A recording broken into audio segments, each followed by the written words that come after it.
आज हम पढ़ेंगे आनुवंशिकी जनकों से संतानों तक। प्रजनन से जीव अपने ही जैसे जीव को पैदा करते हैं। जैसे बबूल के पेड़ से बबूल का बीज और उससे बबूल के पेड़ ही पैदा होते हैं। बकरी से बकरी का बच्चा, मनुष्य से मनुष्य का बच्चा। नए पैदा हुए जीवों के गुणों में अपने माता पिता के से समानता के साथ साथ विभिन्नताएं भी दिखती है। तो इसमें हम जीवों में समानता एवं विभिन्नता, पहले जंतुओं में, उदाहरण के लिए मनुष्य में, तो इसमें एक क्रियाकलाप दिया गया है। इस क्रियाकलाप को हम करते हैं। सारणी नंबर 1 में को ध्यान से देखो। इसमें माता पिता, दादा दादी, नाना नानी, भाई बहन और खुद के लक्षण को लिखना है। जैसे यहाँ पहला नंबर दिया है आंख की पुतली का रंग। इसमें लक्षण क्या क्या है? काली, भूरी, हरी, ऐसा रंग लक्षण दिखाया गया है। तो स्वयं का यानी खुद का काली है कि भूरी है कि हरा है, हरी है, कौन सा है? जैसे काली है तो इसमें काली लिखेंगे। अपने माता पिता, दादा दादी के लक्षण को हम देखेंगे और काली है या भूरी है या हरी है उसको लिखेंगे। जैसे भूरी है तो भूरी लिखेंगे, काली है तो काली लिखेंगे। दूसरा है टुड्डी में गड्ढा। हाँ या नहीं, अगर गड्ढा है तो हाँ लिखना है और नहीं तो नहीं लिखना है। इसी तरह जीभ का गोल मोड़ना, जब जीभ को ऐसे मोड़ते हैं तो गोल होता है या नहीं, अगर होता है तो हाँ और नहीं होता है तो नहीं लिखते हैं। पैर की दूसरी अंगुली अंगूठे से बड़ी है, अंगूठे से छोटी है। अगर बड़ी है तो बड़ी है लिखना है और छोटी है तो छोटी है लिखना है। इस तरह कर्ण एवं पालिका। पंजे के अंगूठे को पीछे मोड़ सकना, अगर मोड़ सक रहे हैं तो हाँ लिखना है, अगर नहीं तो नहीं लिखना है। तो इस प्रकार हम खुद का, माता पिता, दादा दादी, नाना नानी और भाई बहन के लक्षण को देखकर यहाँ पर हम लिखते हैं।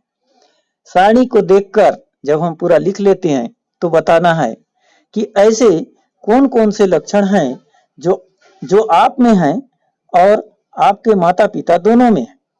ऐसे कौन कौन से लक्षण हैं जो आप में और आपके माता पिता दोनों में हैं। क्या कोई लक्षण आपके दादा दादी, नाना नानी में से किसी एक में है जो आपके माता पिता में और आप में नहीं है, या आप में भी है? उस लक्षण को बताओ। तो ऐसे कौन कौन से लक्षण आपके दादा दादी, नाना नानी किसी एक में है, आप में भी है पर आपके माता पिता में नहीं है? जब आपके दादा दादी में है, नाना नानी में है, आप में भी है, तो आपके माता पिता में नहीं है, तो ये लक्षण कहां से आए? कुछ लक्षण आपके पूर्वजों से आप तक पहुंचे। इस प्रकार लक्षणों का पीढ़ी दर पीढ़ी पहुंचना आनुवंशिकी कहलाता है।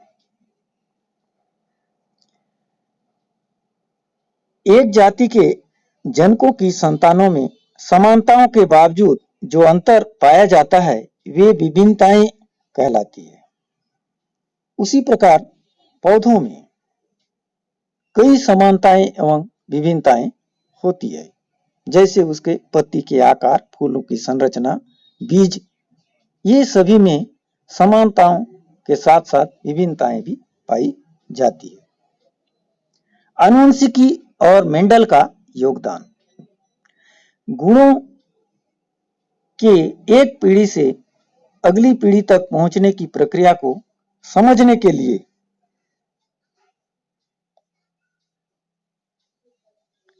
मेंडल का महत्वपूर्ण योगदान रहा। मेंडल को बचपन से ही बागवानी में रुचि थी। वे बगीचे में तरह तरह के पौधे लगाते थे, उन पर प्रयोग करते थे। मटर के पौधों पर लगभग 10,000 प्रयोग किए और उसका लेखा जोखा वनस्पतिविदों के साथ साझा करते रहे। डार्विन के प्रयोगों के विवरण भी पढ़ते और उनका विश्लेषण भी करते। गुणों के एक पीढ़ी से दूसरी पीढ़ी तक पहुंचने की प्रक्रिया को समझने के लिए मेंडल के प्रयोग से हमें कई जानकारियां मिली।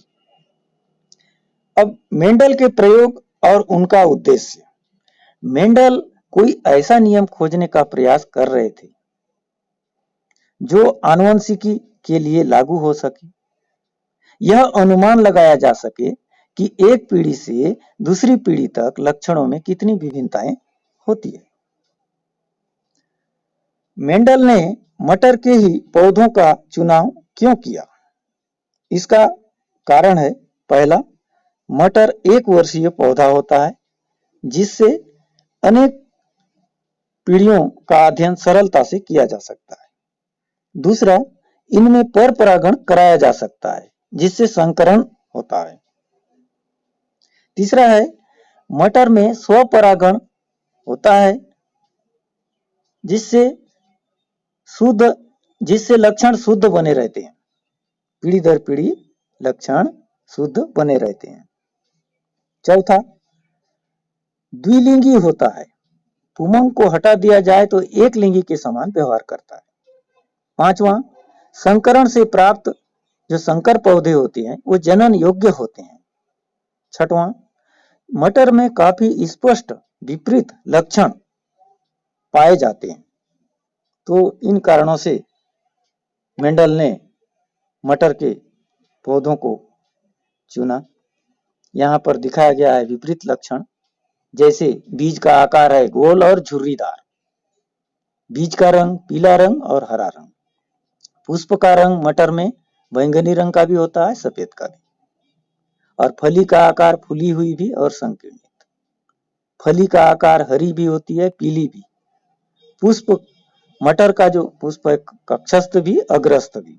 पौधे की लंबाई लंबा भी होता है और छोटा भी होता है। इस प्रकार मटर के पौधे का स्पष्ट विपरीत लक्षण यहाँ दिखाया गया है।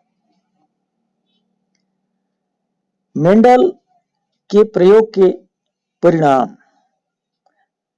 मटर के कुछ पौधों में बैंगनी फूल लगते हैं, कुछ में सफेद फूल लगते हैं। मेंडल ने इन फूलों के बीजों को उगाया और बोए और उसमें स्वपरागण होने दिया, तो सभी बैंगनी से बैंगनी और सफेद से सफेद फूल लगने लगे। इस प्रकार के पौधों को उन्होंने शुद्ध बैंगनी और शुद्ध सफेद किस्म माना। जब इन दोनों के मध्य पर परागण कराया तो पर परागण कराने के बाद उनके जो बीज बने, उसको बोने पर जो पौधे बने, उन सब में बैंगनी फूल लगे, उन सब में बैंगनी फूल लगे। सफेद फूल जो है वहां दिखाई नहीं दिया। और जब इन F1 के बैंगनी फूल वाले पौधों में फिर से स्वपरागण, फिर उससे उत्पन्न बीज बोए तो सारे पौधे में बैंगनी फूल नहीं लगे, यानी इसका 3:1 था, यानी 3 पौधे बैंगनी हैं तो एक पौधा जो है सफेद था।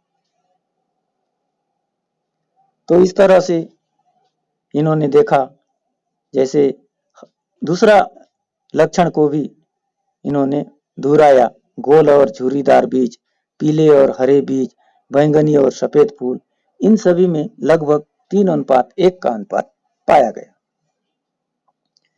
तो प्रभावी लक्षण और अप्रभावी लक्षण से आप क्या समझते हो?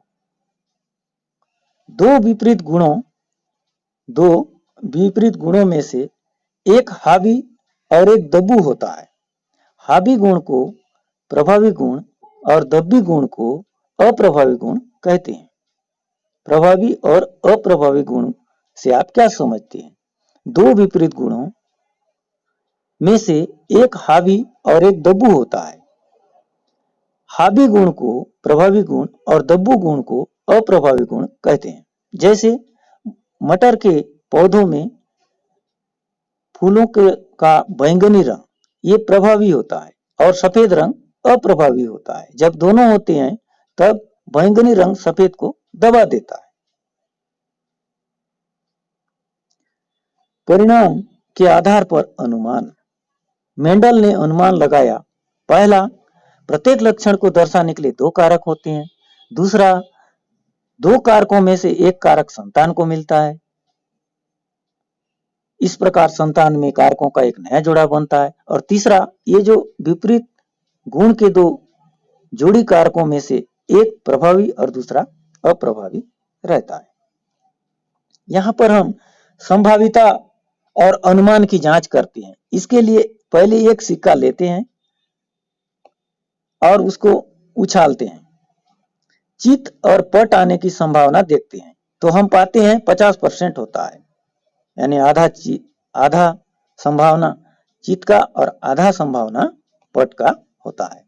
अगर इसके स्थान पर हम दो सिक्का लेते हैं, एक में निशान लगा देते हैं पहचानने के लिए और दोनों सिक्के को एक साथ उछालते हैं तो दोनों में चित और दोनों में पट आने की संभावना 25% होता है, यानी 25%। जैसा कि यहाँ सफेद फूल का हुआ, बैंगनी और सफेद होने से यहाँ पर 75% बैंगनी और 25% सफेद का हुआ। इसी प्रकार से संभावना होता है।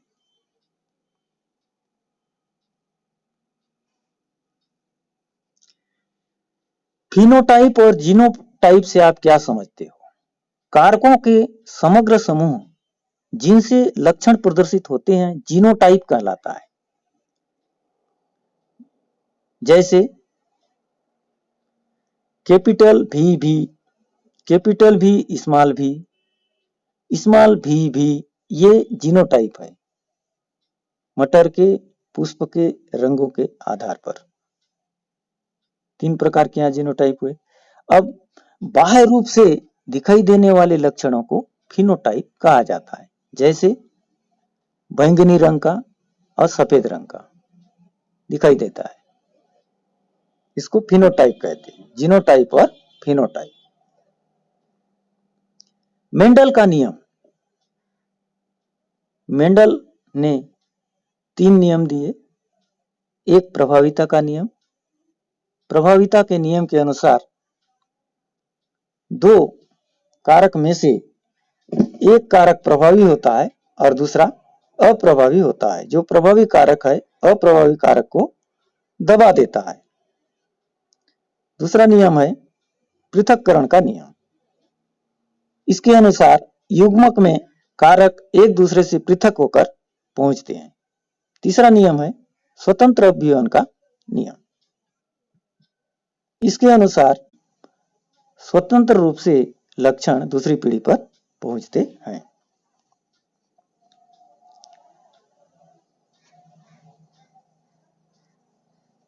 मानव में मेंडलीय नियम अनुसार आनुवंशिकी। यहां पर सिकल सेल कारक और आनुवंशिकी। मनुष्य में 11वें नंबर के अलिंग ऑटोसोम गुणसूत्र में हीमोग्लोबिन प्रोटीन बनने का कारक पाया जाता है, जिससे सामान्य हीमोग्लोबिन प्रोटीन व गोलाकार लाल रक्त कोशिका बनती है। इसके कारक को दर्शाने के लिए कैपिटल RR सामान्य हीमोग्लोबिन बनने वाले कारक के लिए लिया गया है।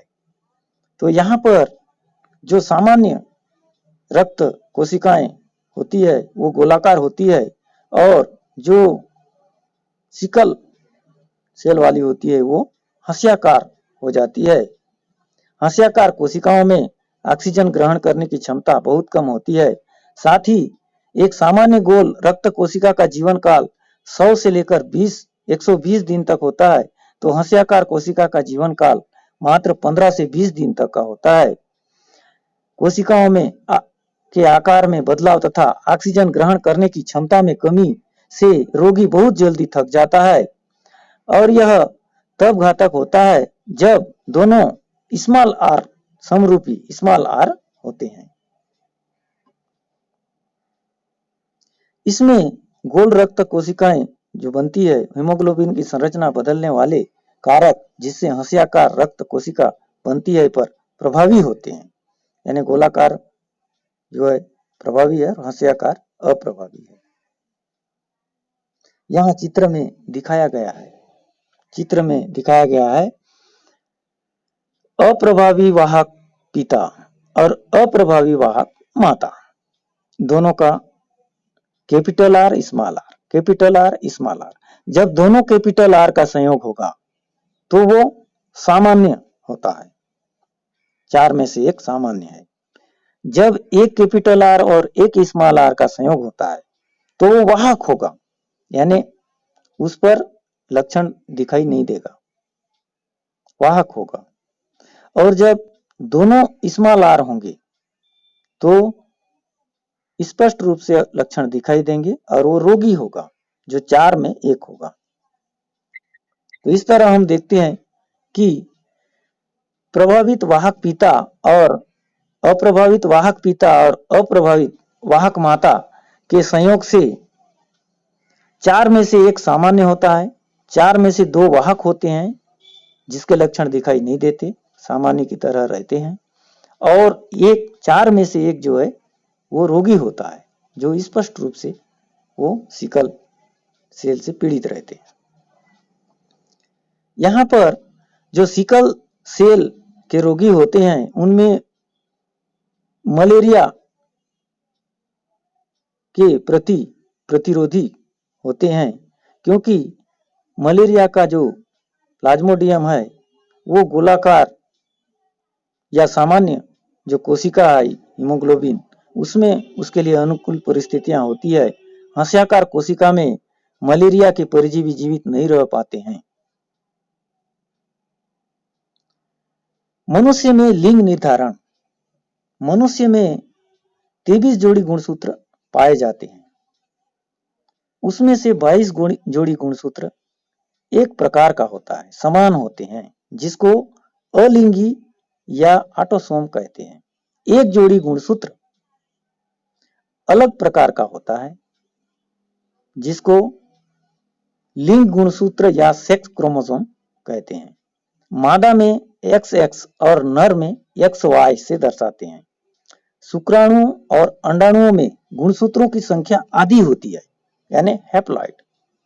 जब माता का अंडा तथा पिता का शुक्राणु परस्पर मिलते हैं तब युग्मनज यानी जाइगोट में फिर से द्विगुणित संख्या हो जाती है, डिप्लॉइड हो जाती है। तो अगर X के साथ मिलता है तो पुत्री और X Y के साथ मिलता है तो पुत्र का जन्म होता है। यह चित्र में दिखाया गया है, देखो नर और मादा, इसमें XX और XY है। जब X के साथ मिलता है तो यहाँ पर पुत्री और X का Y के साथ जब मेल होता है तो यहाँ पर पुत्र उत्पन्न होता है, 50% संभावना है। जनकों से संतान, कारक से जीन तक। मेंडल को आनुवंशिकी का जन्मदाता क्यों कहा जाता है? आनुवंशिकी के क्षेत्र में प्रथम महत्वपूर्ण योगदान मेंडल ने ही दिया, इसीलिए उन्हें आनुवंशिकी का जन्मदाता कहा गया है। उनके अनुसार प्रत्येक लक्षण एक जोड़ी कारक के द्वारा प्रकट होता है। सटन ने बताया कि मेंडलीय कारक जो गुणसूत्र पर मौजूद होते हैं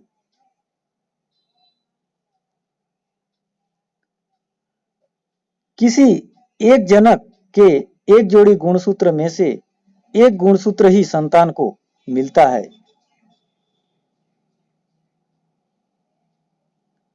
अतः मिला जुला स्वरूप बनने की संभावना कम से कम होती है। मेंडल के इसी कारक को आगे चलकर जीन कहा गया। जीन कहा गया मेंडल ने जिसको कारक कहा उसे ही आगे चलकर जीन कहा गया। पर जीन क्या है? जीन क्या है?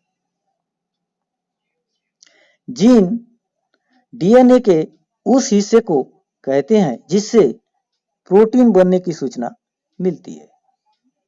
किसी जीन समूह में एक भी जीन में फेरबदल से नए जीन समूह बनते हैं। नए जीन समूह से नई प्रजाति निर्मित होती है।